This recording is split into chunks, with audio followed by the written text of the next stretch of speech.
Travel along, Catholic pilgrims, as we read letters from the voyages of St. Frances Cabrini as she traveled around the Western Hemisphere sharing the good news of Christ. Hello, Catholic pilgrims, welcome back. Today we are going to get a major geography lesson from Mother Cabrini.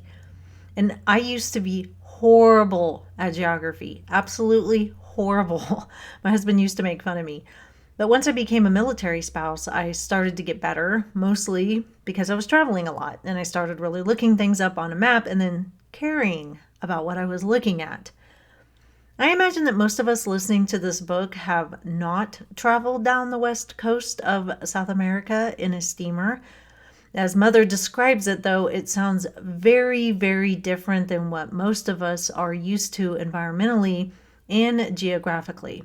So let's settle in and hear about that part of the world through a missionary's eyes by turning to page 165.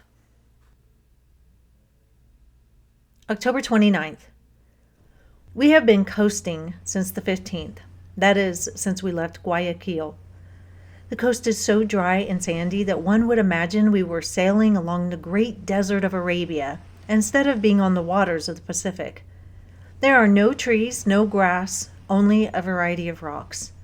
For 2 days we have been sailing along certain mountains whose peaks are all one height and look like a big extended wall, broken by a few valleys and watered by torrents that descend from the Andes, which, before rushing into the sea, form creeks, but eventually yield to the force of the formidable waves and then mix with the salty waters of the sea.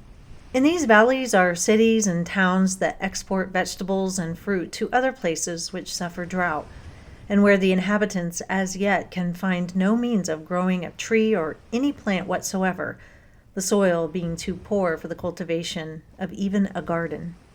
This occurs especially at Chala and Antofagasta, where all the mountains contain great quantities of saltpeter, which, evaporating, rises during the day to fall on the earth at night under the aspect of a thick fog which burns up every kind of vegetation. These great mountainous walls arise like impregnable fortresses defying the heavens. Now and again they take the form of heights, from which the slope extends itself like a mantle and ends in a scarcely perceptible bay.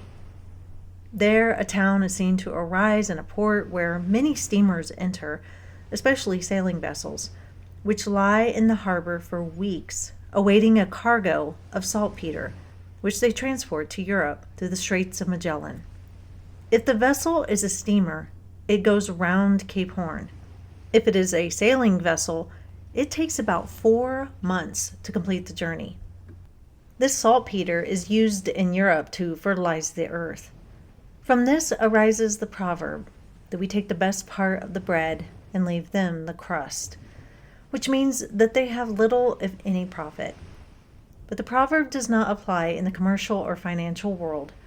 Much money is made out of various silver, tin, and iron mines, as well as out of saltpeter and guano. During these days of our journey, we stopped at 16 ports: Guayaquil, Tumbes, Paita, Pimentel, Etin, Pacasmayo, Salaverry, Callao, Tumbe de Mora, Pisco, Chayla, Quelca, Mollendo, Ilo, Arica, Pesagua. It is lovely to watch the train as it travels through these mining countries, playing, as it were, on the edges of the precipices, which lie below the zigzag rails. In some parts there are funiculars, owing to the steep slopes, and accidents are frequent. But all this does not retard these lovers of buried treasures from continuing their traffic. These big mountains are called little hills by the people here, and so they are when compared with the great Andes, just as we regard the hills in Piedmont in comparison with the Alps and Alpines. To reach the Andes, it is necessary to cross this desert for about 9 miles or more. The Cordillera is really portentous and imposing. It begins in the island Diego Ramirez, southwest of Cape Horn, enters South America through Patagonia, and then runs northward, forming a reef first along the Pacific Ocean, whose waters little by little penetrate the Cordillera, making deep bays. But even here, the Andes are not very high, the lowest parts measuring 2,000 or 3,000 feet, and the highest 9,000 feet. Entering Chile, the chain begins and rises until it reaches to a considerable height in Bolivia. One can admire what is supposed to be the highest peak of the Andes, the Aconcagua, the height of which is from 23,000 to 24,000 feet above the level of the sea. With a height of about 11,000 or 14,000 feet, this formidable range continues all through Bolivia and Peru, now and again thrusting up other heights or peaks covered with perpetual snow. At intervals, one sees traces of paths in communication with different countries, and at this point, the lowest height is about 16,000 feet above sea level. Even at this height, there are fields like those on the plains, for the Cordillera is about 400 miles wide. On one of these is to be found the famous Lake Titicaca, which is the highest in the world, all along the coast of Peru, and reaching the line of the equator. This range runs until it unites with the volcanoes, the most celebrated of which are the Chimborazo and the Cotopaxi. There we see with wondering eyes peaks which seem to touch the very heavens, and often appear cut by the clouds and reduced to vapor. These peaks then break into 3 divisions. One takes the northwest direction until it reaches the Sea of the Antilles. Another passes through the center, joining the above, and reaches the Antilles, while the third turns to the northeast on the east of the Orinoco, enters the state of Venezuela, and reaches the Sea of the Antilles. It is said that the hottest part of the Earth's interior is at the equator. Those who live in the isthmus say that the mouth of the interior furnace, or of hell, is on the isthmus. Also, it is said that hence one can also go straight to heaven, if not too immersed in earthly things. If so immersed, one falls into hell. And amongst other miseries, there is the gnashing of teeth.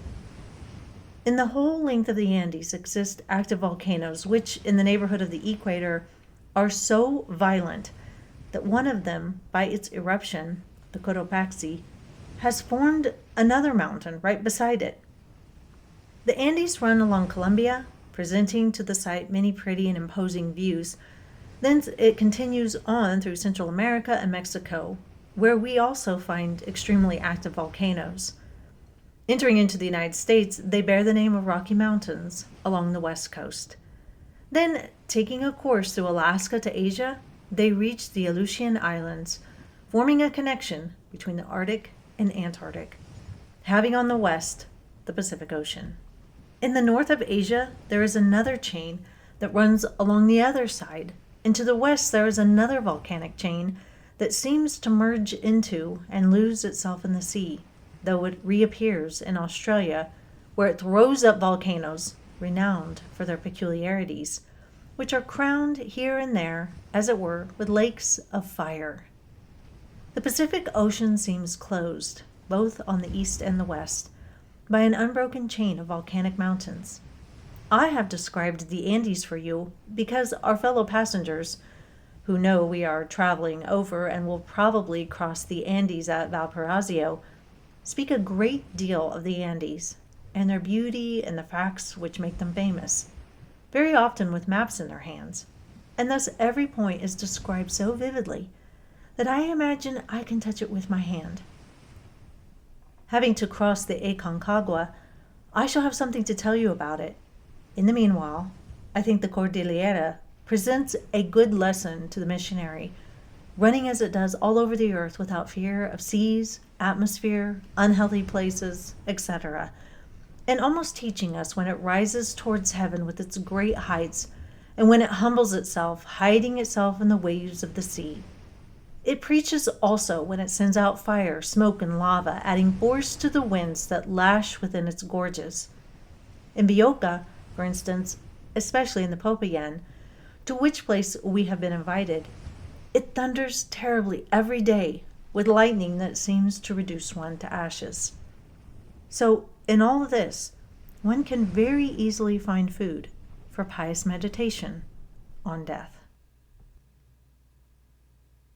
That is all for today, Catholic Pilgrims. We still have to make it over to Buenos Aires, and we will see how far Mother Cabrini gets tomorrow. Until then, live the faith boldly and travel well.